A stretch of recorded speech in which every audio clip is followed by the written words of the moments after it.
Well, I've come up to my new Mount Fuji viewing area, and as you can see, Mount Fuji isn't anywhere to be seen. Normally it would be dead center right over there. So, oh well.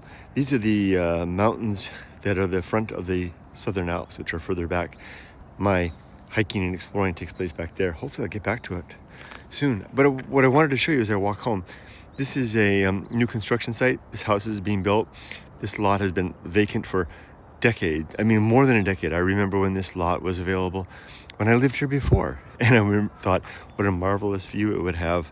Front row seat to the glory of Fuji, just like a couple of these houses. This one surprised me. I'm surprised that the people who built this house didn't build it with more of like a window up the front. I mean, with this amazing view of Mount Fuji. They've got that up there at the top. But I guess that's very subtle Japanese, right? I mean, and any American worth their USA salt would have fronted that entire thing with glass, right? And then, put some beautiful paintings back there. I'm thinking Laguna Beach type of action, right? With fronting on a view like this, which doesn't look like much now, but when Fuji is in its glory, that is an amazing world-class view for sure. Anyway, what I wanted to show you is this construction pad that they put up the fence. And isn't it interesting how in Japan they put up these fences that look so permanent, and then all the detail about the construction. This is a Heberu house, which is one of the premier Japan home builders. This is going to be a nice one. They've got their schedule so that the neighbors can know when to expect activities to occur, the dates there, contact information. You see a lot of this in construction in the United States as well. But it's just kind of, what did that one podcaster say? In Japan, they just do everything just like us, just like everybody else, but just more. And that's how it is here. And here's our little tools. They've got an excavator out there started on its work. And I wanted to show you, even it's got a nice little door right here to go in with the Heberu House branding. And here's the gate that opens up. Very nicely done. And soon we'll have a beautiful house here, just like this one, which I have not seen life in this house for a long, long time. It makes me think it's an empty house. I mean, even the potted plants in the driveway there, I've never seen any life here. And this house here, another beautiful home. The yard is just completely, it's just nobody takes care of it. It's so often the case. I was thinking just now as I was coming along before I started the camera I saw past the line. This is a really, really nice area. This area right here is Yada. I know I keep saying it in my videos, but it's true. This area, this community here of Yada down here by the river is a really premier area. And this up here, Kunioshita, is another really, really premier area. I mean, this is where people with a lot of money in Shizuoka want to build their homes. So what's interesting to me is I passed a line of houses up there, probably about 15 years old. I remember when they were built. I remember when this was mostly tea fields up here. I've been around that long, going down this precarious steps to my house. My house is just right down here. And I remember when those houses were built, and I went past them now, and this is the case with so many of the places that I remember were being built when I lived here before, 11 years ago. So within about a 5-year period, so I'd say between 10 and between 11 and 15, 16 years ago, the houses were built. Young families coming in, couples in their late 20s with newborns starting their lives, and now they're in midlife. Their kids are in, junior high school and high school. I see the same people. The faces are pulled down, just like mine. Lines, the stress of life. There's the joyity, if that's a word, of new beginnings has faded, as it does, right? I mean, that's what life does to us. And then we kind of wear ourselves into whatever we become in midlife, and then that features into what remains in old age. And you see that process happening. And I was wondering if staying in one place for all this time has a double consequences, right? The consequence of one of familiarity, but the other consequence of familiarity. And the lack of the broader view that comes of too much familiarity. I'll leave that thought at that. I'm getting down to the bottom of these precarious stairs, which are actually quite dangerous. They're formidable. I've stumbled down them many a time, and I don't want to do so now. This used to be open right here, and people used to take a little trail down there, and they would garden along here, but it's all been closed off here. Don't know exactly what's going on. This is a marvelous house right there, and the people that live there, the woman She runs the 6:30 a.m. Monday through Friday radio exercise team that go over there to that park. But I'm going to quiet up because I'm entering the neighborhood and I don't want to disturb the neighbors. And we'll get on with my day. 3 things that I want to do today and I'm hoping to do. I'm going to make a run to the dump. It's a weekday after all. I can do that. Yumiko's got some tile she scraped off the bathroom that I can take to the dump. 2, I want to tackle bamboo shoots in the garden. 3, I'm hoping to read an entire chapter of Moby Dick. Hashtag retired life. Hashtag abandoned green tea field.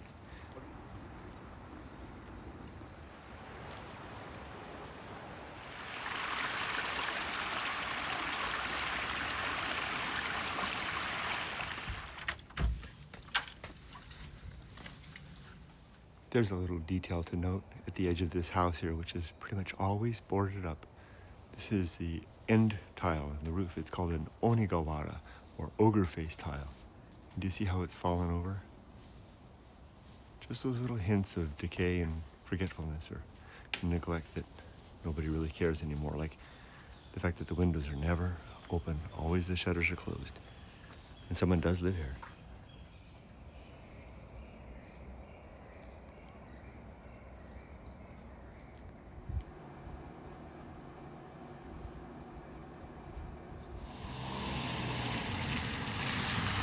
It's been a challenging morning. There's some stuff going on.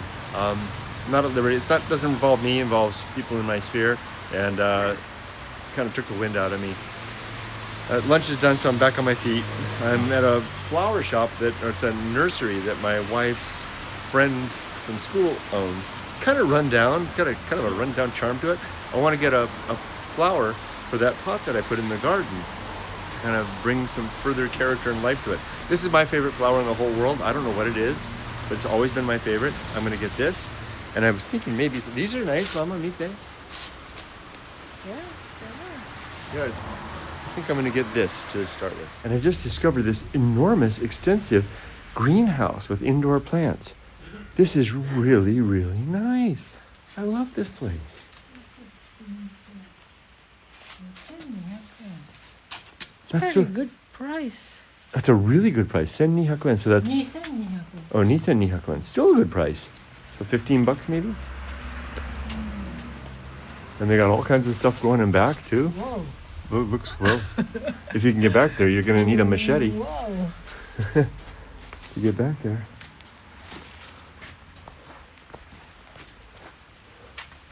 Really, really. I don't know where one plant ends and the next one starts. I know. There's a certain kind of charm. Like, look at this. It's all just a tangled mess. It's a wabi-sabi of plants. I like it. Ooh, this is only 800 yen. Look at that. What'd you find? Look at this. It's connected. Yeah, it's connected. It's grown right through. The sign on the door says, push or pull. It's very eclectic inside.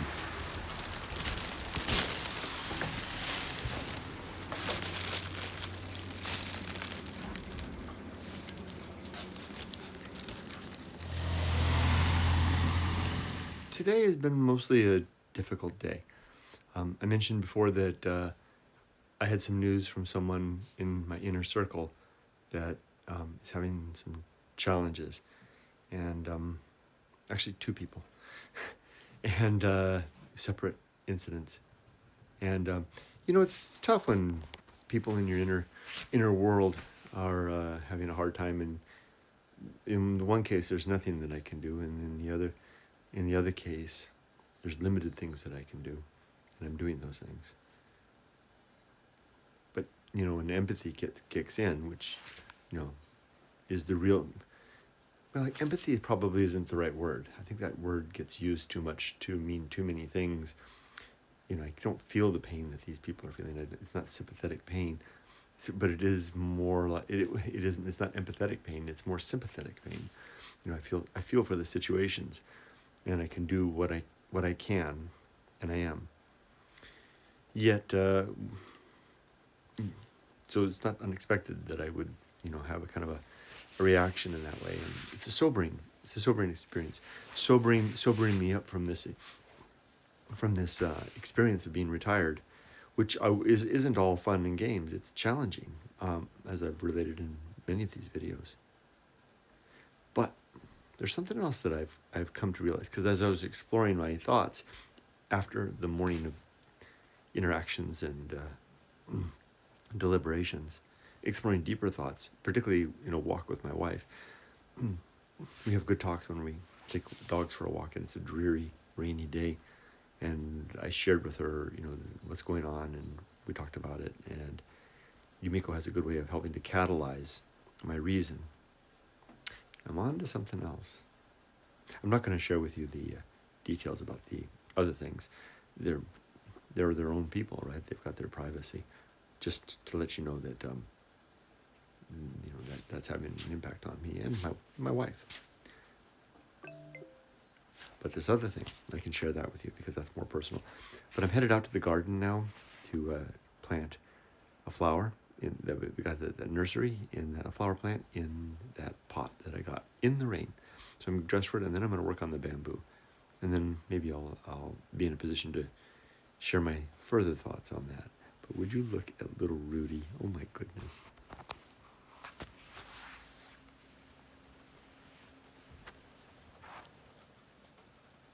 Are you warm under there, buddy? We had a nice walk in the rain, huh? Yeah, you just take it easy. I've got the door open here a little bit. He can go outside. He's got a little bed out there if he wants to go out. And there's water up there, so if he wants to come join me, he can. But for now, he looks quite snug. Okay, I'm getting ready to head out to the garden. I wanted to share with you what one of the things Yumiko's been up to this morning. She's working on the kitchen. It's really looking beautiful. This island just is perfect. It's really nice. But she tackled this, if you follow our daily dispatches, she tackled the lamp here. Do you see that shadow of the former lighting fixture? The ghost of the former lighting fixture? Well, lovely lighting fixture. it was, and I'll show you where it is right here. You can see the what remains of it right here.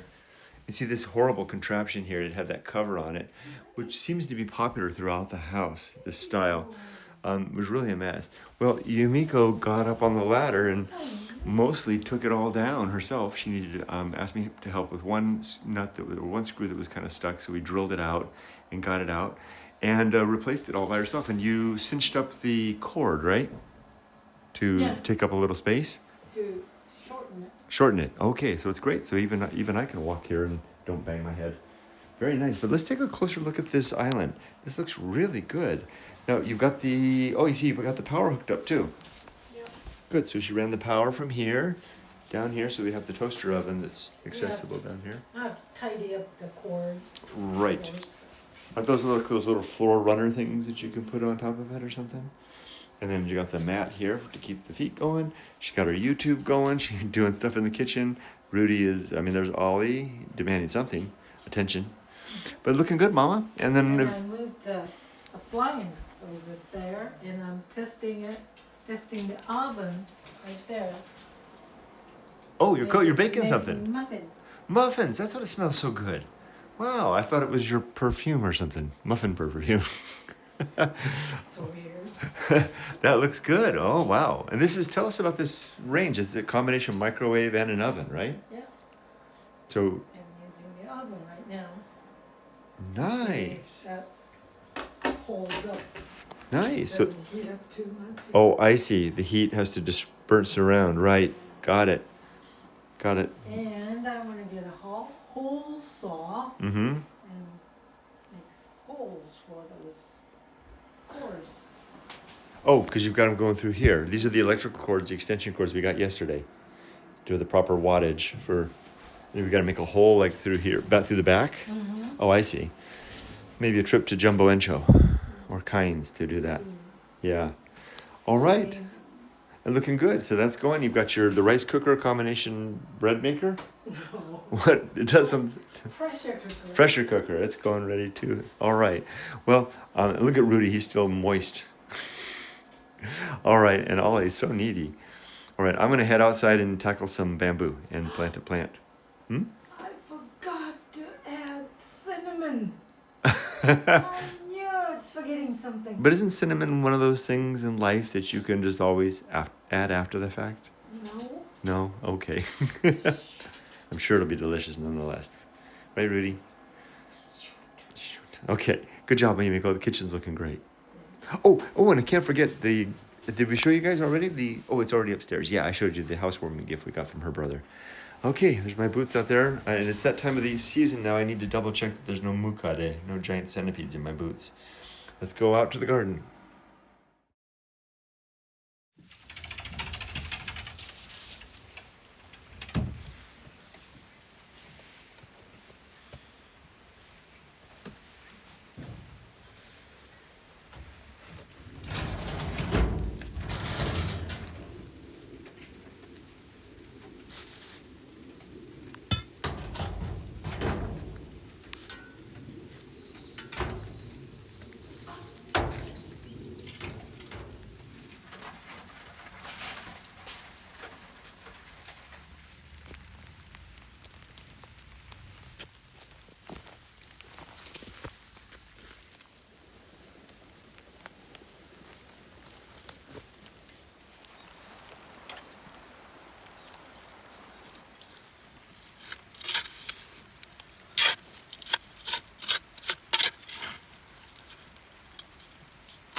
It's nice having that little ladder there to go down from the garden, wash the hands. Let's take a little stroll up into this bamboo forest and explain what I meant before about needing something, or the something that needs to be filled, or the something that needs to be done is the right way to say it. Yeah. So in my book, Going Alone, I talk about a principle that I call the great life adventure, which constitutes something in our lives that is an engaging activity of some sort, an approach to adventure, something that really stimulates and motivates us to live well and to endeavor to not let this life pass underutilized or not well used. I'm struggling to get the words out, but I think you get the drift, right? The great life adventure is the thing that at the end of your life you look back on and remember as the thing that you did, that you're most proud of, that you want to tell stories about, that you want to share with your children, etc., etc. I just can't help but look at that little rock and the old bamboo, little clump there. So here's the thing. My last 11 plus years were occupied with two great life adventures. The first was the return to America, the reestablishment of my career there, the raising of our daughter in America, completion of the raising of our daughter, getting her through college, completing my career and retiring, which those last two I didn't really anticipate when I went over. I didn't realize I would be able to retire at age 60, but yet that did happen as a result of all the rest. But enough about that. It was the great life adventure of the return to America, the fourth such time that Yumiko and I had done that. Each time, and I can now see how we've punctuated our living every 5 to 10 years with another great life adventure of transitioning between countries, was deeply satisfying and something to look forward to and plan and then execute and then to add to the shelf of memories. So after that was done, then we had the next great life adventure, the fifth return, the fifth transition between Japan and America that just ended now with our return and the establishment of our home and the garden and the completion of our move. And I realized this morning as I was plunging my mind around in the challenge of other thoughts that something that needs to be done now is that I need to replace that with something else, on an adventure of another sort. Because I don't do well without some deeply stimulating and motivating tangle to get through. Look at that. It's like that. I need in my life to be facing down stuff like that so that I can think my way through. Now, another one of my principles, hashtag distraction, is the principle of distraction, which suggests that we distract ourselves with the activities and engagements of life, all the stuff that we do, our work, our schooling, our religion, our politics, so that we don't have to be faced with the alone time, the great indifference, hashtag another one. I'm just bringing them all together here. But also, facing the challenge is what makes life so interesting and worthwhile. Picking our way carefully through the branches of the fallen bamboo.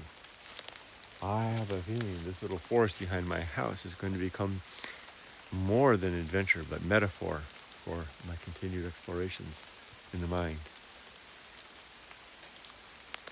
I need something like this, an intricate challenge with rain and giant centipedes, whatever else there is, big spiders, the possibility of twisting my feet under these tangled bamboo, tripping up, falling down, getting wet, with the ruins of another life just right over there, the abandoned farm that when I lived here before was thriving but is now abandoned.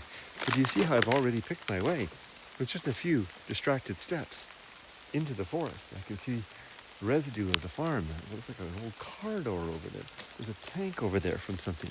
I see more stuff through the woods over there. I see a tangle of, there is a full-on farm equipment back there. Oh my gosh. But can I get there? This is a wall right here. Reminds me of Pet Cemetery in Stephen King's book, right? That great, what did he call it? The deadfall. That's what it calls. This is the deadfall. This is a deadfall. So here's what I need to do. Now that I've completed the Great Life Adventure of America, now that I've completed the Great Life Adventure of the return to Japan, and I talked to Yumiko about this morning, and she reminded me that our adventure here is just, in fact, beginning. She's right. But now I need to formulate a new Great Life Adventure, and I already know what it is. It's the continued adventure of going alone. Going alone, what's that? All you new subscribers have no idea what that is. Well, if you dig further enough back in my channel or look down on the main page, you're going to find a playlist called Going Alone. And that's the record of what I did with my mental energies when I was in America and not working, insofar as endeavoring to explore the experience of life and coming up with a plan for better living. I codified that and wrote about that in my book, Going Alone, which is my life's work, besides raising up my daughter. What I need to do now is to continue that work. It's a worthwhile work, if I do say so myself. But wouldn't just about anybody that did a life's work at the end probably consider that life's work worthwhile if it was done in earnest and completed to satisfaction? So yeah, so suffer me that, my own complimenting self. That's what I'm going to do. Continue the work of going alone. So it'll show up here and there between all the series of my videos, and mainly in the Going Alone series, which will soon be back. With that, I'll stop now at this deadfall. A tantalizing glimpse of an abandoned farm a little further on, just in my own backyard. And I'll go back to the garden and carry on. Thanks for hearing my thoughts. Walking back to the house, I see there's Tweety, Chun Chun, in the tree right there. See it? Hey there. Looks kind of pretty with all the glistening water drops on the tree there. It's good to see you, my friend. You can come back to the garden with me. I'm going to trim some soil. I just got a message from Yumiko. Muffins are ready. Let's go get a muffin. And by the way, about this plant, this is the start of my garden. Humble, yet significant. And here's the resulting muffins. Actually, this is just what's left of them. We already ate them. And the dogs had their eye on them too, and they still do. But they came out great. That little oven does its work. Oishikatta muffins, Mama. Arigato. Now we're off to Jumbo Encho, ne? Hardware store, here we come. I just need to come back out to the garden before we go to the hardware store. I want to comment on the significance of this because I just did it in passing on my way to get the muffins. Planting this first plant in this pot with my little seat is the establishment of the garden. And I chose it deliberately. This is my favorite flower. I don't even know what it is, but I love it to death. I always have. And this will be the start of what will grow into our garden, literally.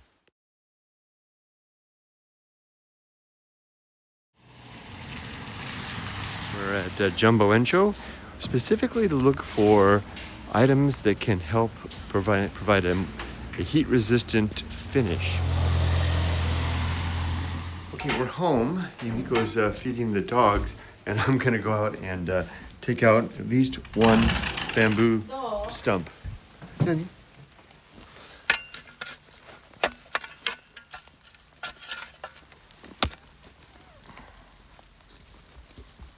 There's a little one right here. That was easy. That came right up. Let's get this one over here now. This is a little trickier, I think.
Let's go take a quick look at the flower, or the plant. Yeah, the flower. Huh, let's go look. Oh, this is really slippery. Okay, don't want to slip in the bamboo forest. It's dangerous. Got 2 spikes out, and this low light, it's hard to see them. Easy to trip and fall here. So dangerous. Oh, got my hands all muddy. Hey, little plant, how you doing? Getting your first dose. Hi. Nani? Yep, on my way. Okay, Mama needs me. I'll see you tomorrow, little plant. Enjoy the rain.